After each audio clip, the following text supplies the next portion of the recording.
Welcome to another episode of Ananda Marga Dharmacast. This is a podcast series looking at topics in spirituality using the teachings of Shrii Shrii Anandamurti as our starting point. And the topic today is, can we remember our past lives? Or, as I get to the end of the talk, I'll give it an alternative title, which is actually a better one, but I'll explain why I didn't use it also. So anyway, this is based on an essay or a discourse given by Shrii Shrii Anandamurti called The Extracerebral Memory.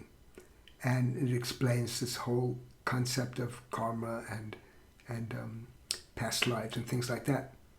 So I'm going to read two paragraphs from that essay, and then we'll unpack it and discuss it.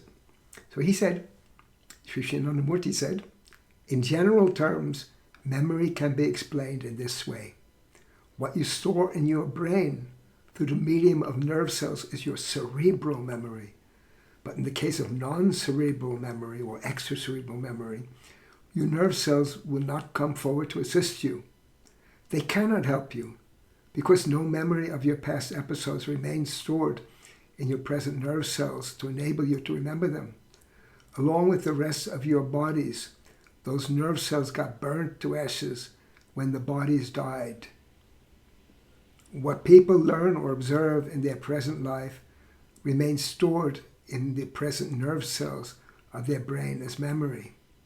That is, the episode of their previous lives are not stored in their present nerve cells because the nerve cells of their previous bodies got burnt to ashes along with the bodies of their previous lives. So how will one remember them? How can the memories be recollected by the mind? When people expire, the sanskaras, or the reactive momenta of their previous life, accompany their spirit's soul or atma. So what are these reactive momenta? They are nothing but the unfulfilled consequences of one's karma, or actions performed in the previous life. That is, actions were performed, but they did not bear any fruit. The unfulfilled potential of the past actions lay resting along with the mind in the form of a seed of possibilities. That seed of possibilities, that is the unrealized consequences of the actions which were performed but bore no fruit, take a shelter or base in the next life, which is most suitable for materializing these possibilities. These sanskaras seek out and get the kind of body and nerve cells which best serves their expression. So there is a lot here, I realize that. And first of all, it's based on a concept that's common in Eastern philosophy and also all over the world. People have always had this idea that when you die, it's not the end of it. There's something more. We have ideas from different religions of afterlife, or even primitive human beings used to have burial rituals. They had a certain way of burying the dead because they understood that something's come after. And the pharaohs of Egypt used to put all their stuff in the pyramid because they're going to have to use them in the next life. So people have this idea. So what is he explaining here? He's explaining that in our life we have two kinds of memory. And one kind of memory is based on what modern psychologists will explain. Yeah, when you get something that gets stored in a certain part of the brain, if that part of the brain is damaged, you may lose some of your memory. It's a physical thing. But there is something which is not physical. And this is the extra cerebral memory or non-cerebral memory. And this is based on cause and effect, sanskara. He mentioned here karma.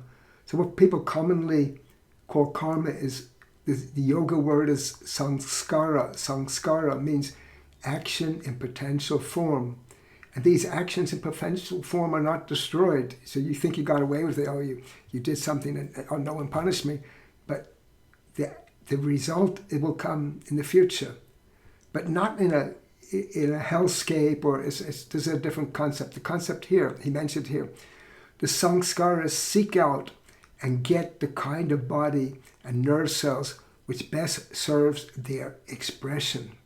So this is the idea.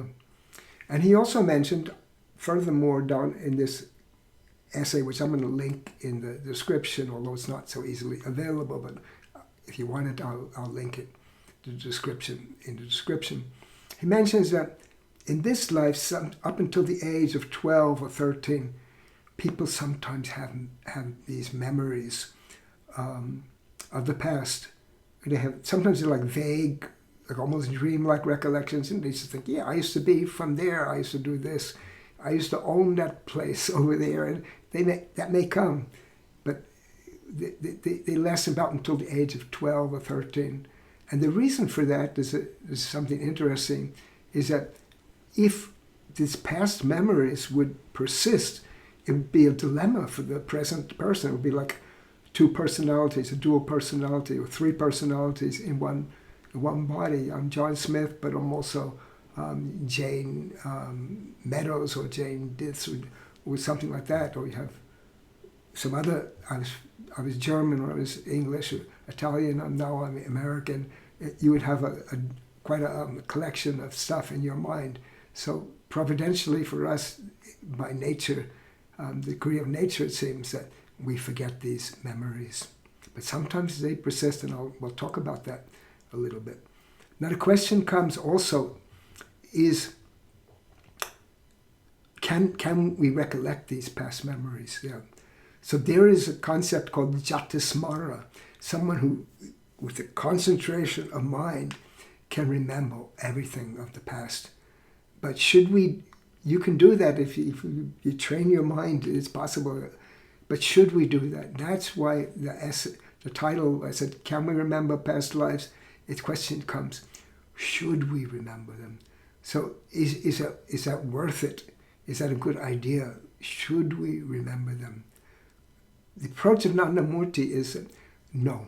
We should look to the future, because our future is what? Is to become one with Paramapurusha, to become one with God, to become one with that Supreme Spirit. That's where all life is heading. That's where life is going, and that's what we should fix our mind on that. And the way to do that is to do good things in this life, and move in that direction, and towards a common goal, a final goal of that union with God, that cosmic consciousness, you can call it, but infinite bliss, infinite happiness, anandam. We should get that. That's the goal of human life. The goal of human life is not to get, you can get rich. Yeah, I can work to get rich. Not to be rich. Even wealth is not the end all of human expression. So we should look to the future and not to the past. And now the question comes, it's a kind of a byproduct of this, but who can prove this? Maybe I'm making this up to mislead you. No one can really prove it physically, because we all die, and when we die we don't come back and to tell. None of us here who's going to be watching this, or including myself, none of us has really died, although there are some people who claim to have near-death experiences and things like that. I won't go into that now. But in any case, there is some research that has been done on this. One of the best researchers that I found was someone who taught at the University of Virginia some time back. His name is Dr. Ian Stevenson. And what he did was he went around the world in different cultures, especially where this concept of reincarnation was accepted, not so strange. And he questioned people who had these memories. And he formulated an interesting body of knowledge, because he spoke with people who described certain injuries that they got in their past life, or at least what they imagined to be their past. And these injuries predicted birthmarks which they have in their present bodies. And he has a big book called Where where reincarnation and biology intersect, and you can see all the photos are there.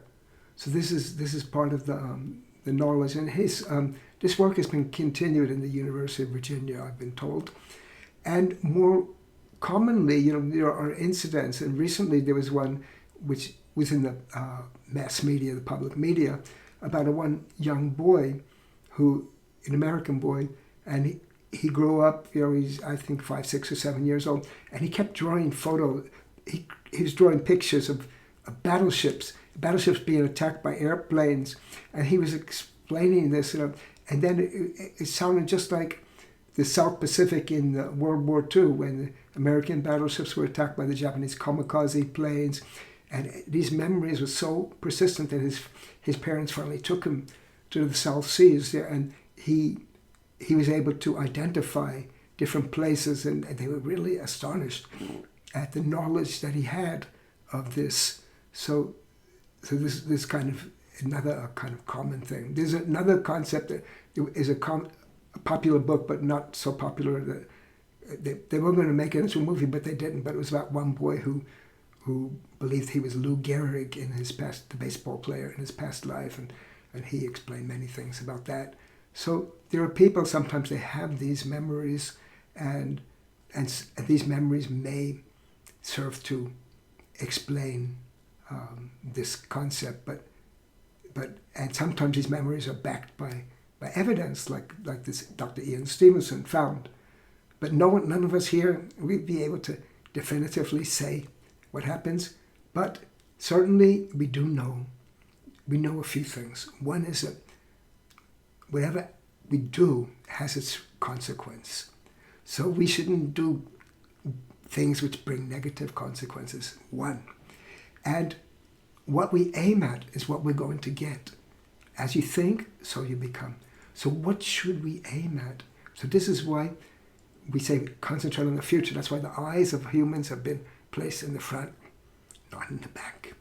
So what should we concentrate? We should concentrate on that supreme one, is God, the supreme consciousness, the supreme spirit, the Parama Purusha. Concentrate on that supreme bliss. As we think, so we become, and that's what we will get. That's the destination. Look for the future. Look to the positive destination, and don't worry about the past.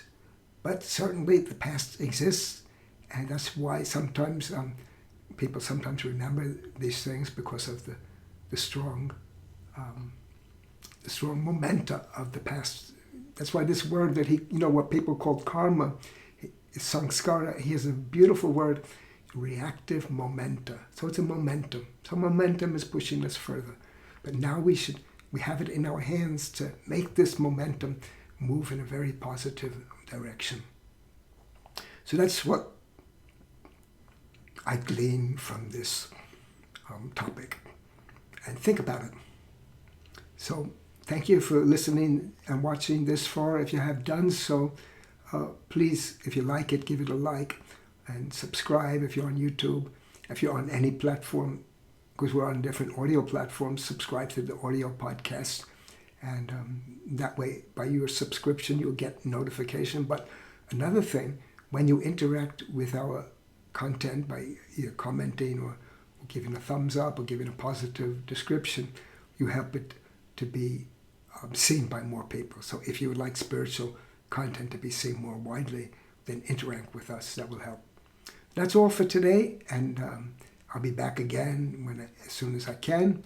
And until then, I greet you with the yoga greeting of Namaskar. It means I salute you with my mind and all the love and cordiality of my heart.